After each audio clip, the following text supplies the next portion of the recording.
The Rudrapuri group cooperative multipurpose society લિમિટેડના સભાસદોની નોંધાવેલ Chalthan sugar ફેક્ટરીની શેરડી કટિંગ અટકાવતા આત્મહત્યાની ખેડૂતોએ ચીમકી ઉચ્ચારી હતી. The Rudrapuri group cooperative multipurpose society લિમિટેડના સભાસદો દર વર્ષે મંડળીના મારફતે નિયમો અનુસાર ચલથાણ સુગર ફેક્ટરીમાં વાવેતર નોંધ કરાવે છે.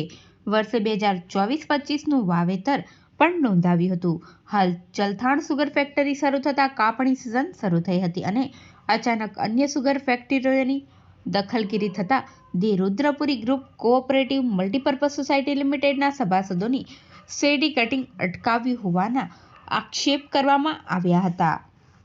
નામ જસવંતસિંહ માનસિંહ બોડાદરા, ગામ ચમરિયા.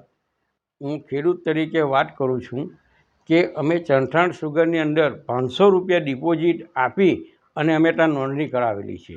તો પછી અમારી આ શેરડી પનવાઈ સુગરે બંધ કેમ કરાવી છે એમ પૂછું. શા માટે? એમાં કોઈ વાંધો છે? આ કાપવામાં અમારી શેરડી એ થાય તો અમારી ગણેશ સુગરે અમને ભાવ નહીં આપ્યા એટલે અમારે ચલથાણ સુગરમાં જવું પડ્યું છે એમ. ને અમે કોઈ પણ સુગરની અંદર વાવેતર કર્યું નથી અને નોંધાવી પણ નથી. અમે ચલથાણમાં જ નોંધાવેલી છે. ને પછી જો તમે આ ચલથાણ સુગર જો અમારી શેરડી નહીં કાપે તો પછી અમે આત્મહત્યા કરવાની તૈયારી છે અમારી. છેલ્લે જો એટલે દવા પીને ત્યાં ખેતર મળી જાય તેની જવાબદારી તમામ સુગરોની રહેશે એમ પૂછું છું. હા, એટલે અમારી આ કોઈ પણ વસ્તુ ચલવી લેવાય નહીં આમાં એમ. અમે ખેડૂત તરીકે અમે ક્યાં જવાના ઉઠા એમ.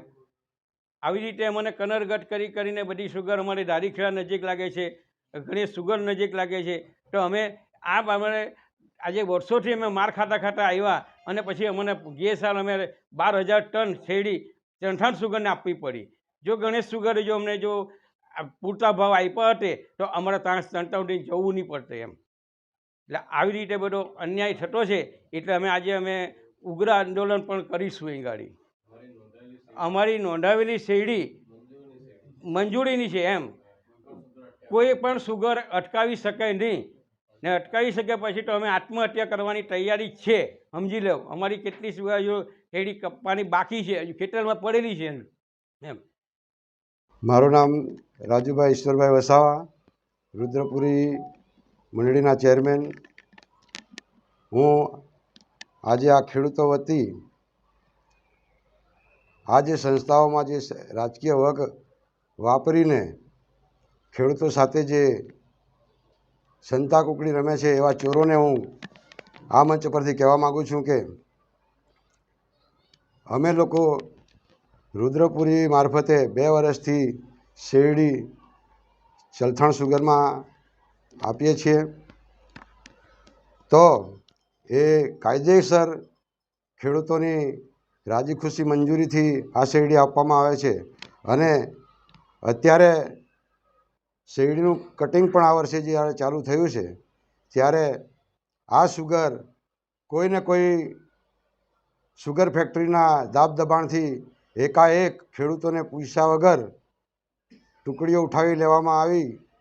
પણ મને એ પણ શંકા જાય છે કે મારે ચલથાણ સુગરમાંથી મને જે કટિંગ માટે ટુકડી આપી હતી એમાં ઝરપણિયા ગામે જે ટુકડી હતી પાનવાડી સ્ટેશન પર, તો 2 દિવસ આગળ એ ટુકડી પર પણ ચોરી થયેલી હતી. તો મને એ પણ શંકા જાય કે આ જે સંસ્થાઓ જે ચલથાણ સુગર સિવાય જે સંસ્થાઓ છે એ લોકોએ જ ચોરી કરાવેલી એવી મને શંકા જાય છે. અને બીજે જ દિવસે આ બધી ટુકડીઓને ઉઠાવી લેવામાં આદેશ કરેલો છે. એટલે મેં જે અમારી શેરડી ચલથાણ સુગરમાં જાય તો એ ચેરમેનશ્રીને પણ મારે એમ કહેવું છે કે તમને આદેશ કોણે કર્યો છે આ ટુકડી ઉઠાડવાની?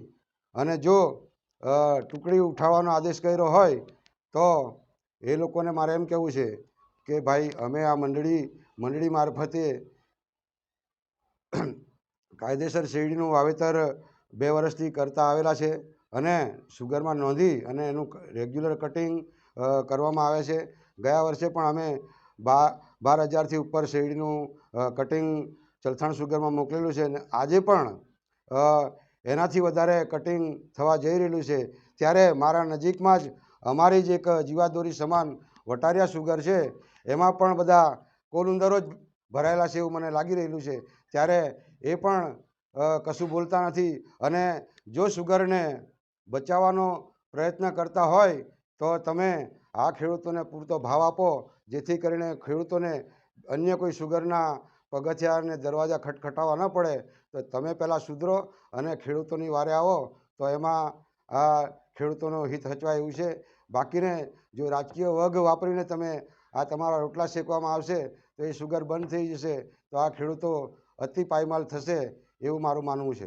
રુદ્રપુરી સિવાય બીજી કોઈ એમાં નોંધ નથી કરાવી.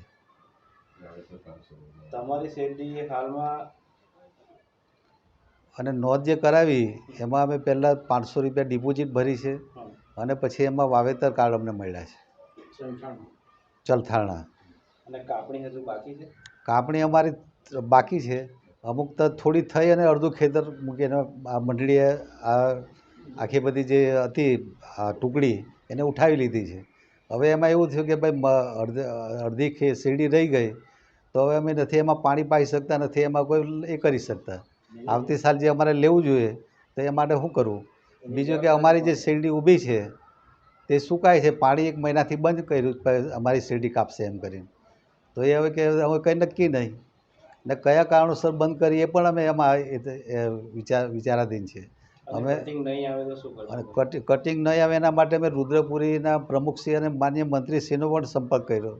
તેમણે કીધું કે ભાઈ ચલથાણ સુગરમાં અમે રજૂઆત કરી છે અને પરિણામ આવશે, પણ માનો કે નહીં આવે તો આ ખેડૂતોની શું દશા થશે? હમણાં જ માવઠાની અંદર અમારા બીજા પાકોને એટલું બધું નુકસાન ગયું છે કે ન પૂછો વાત. સાથે સાથે હજુ સરકારે અમને કોઈ વળતર પણ આપ્યું નથી. અધૂરા પુરવાર થયું. આપણે બધા જાણે કે ગુજરાતની અંદર લગભગ 48 કરતાં વધારે ખેડૂતોએ તો આત્મહત્યા કરી લીધી છે. તો અહીંયા પણ કાલે એવા સંજોગો ઊભા થશે તો મારે માન્ય રુદ્રપુરીના પ્રમુખશ્રી અને મંત્રીશ્રી મારફતે ચલથાણ સુગરના ચેરમેનશ્રીને પણ આ કહેવું છે કે આ તો કેવી રીતના ચલાવી લેવાશે? કાલે કોઈ ખેડૂત આત્મહત્યા કરશે તો એમાં કોણ જવાબદાર રહેશે? એટલે અને જો આ પ્રમાણે જો અમારી શેરડી તાત્કાલિક ધોરણે નહીં કપાય તો અમે ઉગ્ર આંદોલન કરીશું. વાલિયા તાલુકામાં એવા કેટલા ખેડૂતો છે તમારી? વાલિયા તાલુકામાં તો અંદાજે તો ઘણા બધા ખેડૂત દર વર્ષે અમે હજારો ટન શેરડી આપીએ છીએ રુદ્રપુરી મારફતે. 12,600 ટન જેવી શેરડી ગઈ સાલ આપી હતી. અને આ સાલ તો દુઃખની વાત છે કે ચાલુ કટિંગ એ કર્યું, હજુ કટિંગ કર્યું જ ના હોત ને શરૂઆત જ ના કરી હોત ને બંધ કર્યું હોત તો હજુ અમે પાણી પાઈને એ કરતા. આ તો શરૂઆતમાં અમુક ટ્રક અંદર રહી ગઈ એવી પણ ઘટનાઓ બની છે. ખેડૂત અમે બધા રુદ્રપુરીના સભ્યશ્રીઓ રુદ્રપુરીના પ્રમુખશ્રીને પણ વિનંતી કરીએ છીએ કે આ બાબતે તાત્કાલિક ધોરણે કંઈક તાત્કાલિક પગલાં લઈ અને અમારું કટિંગ જે અધૂરું છે તે પૂરું કરાવે અને બાકીની જે શેરડી છે એ પણ ટુકડીઓ વધારે લાવીને એનું કટિંગ પૂરું થાય એવી અમારી માગણી છે. અને અમારી મંજૂરીની શેરડી છે, અમે કાયદેસરની ડિપોઝિટ ભરી છે. અને પછી આવું કેમ? કોઈ વર્ષે એવું નથી ને આ સાલ જ અત્યારે કેમ આવું થાય છે? અને આ સાલ તો મેં આગળ કહ્યું તેમ કે ભાઈ ખેડૂતોને એટલી બધો કુદરતી માર પડ્યો છે. ગુજરાત સરકાર પણ આમાં ચિંતિત છે. તો પછી ગુજરાત સરકારે પણ આમાં હસ્તક્ષેપ કરવો જોઈએ અને ચલથાણ સુગરને કહેવું જોઈએ કે ભાઈ આ ખેડૂતોને તમે શેરડી કાપણી કેમ અટકાવી છે? એટલે તાત્કાલિક અને અમે તો એવું માગીએ છીએ કે આજે અમારે જે ગાળો પડ્યો છે એમાં જે અમારી શેરડીનું વજન ઘટવાનું, તો ચલથાણ સુગરે અમને એનું પણ વળતર વધારાનું ચૂકવવું જોઈએ.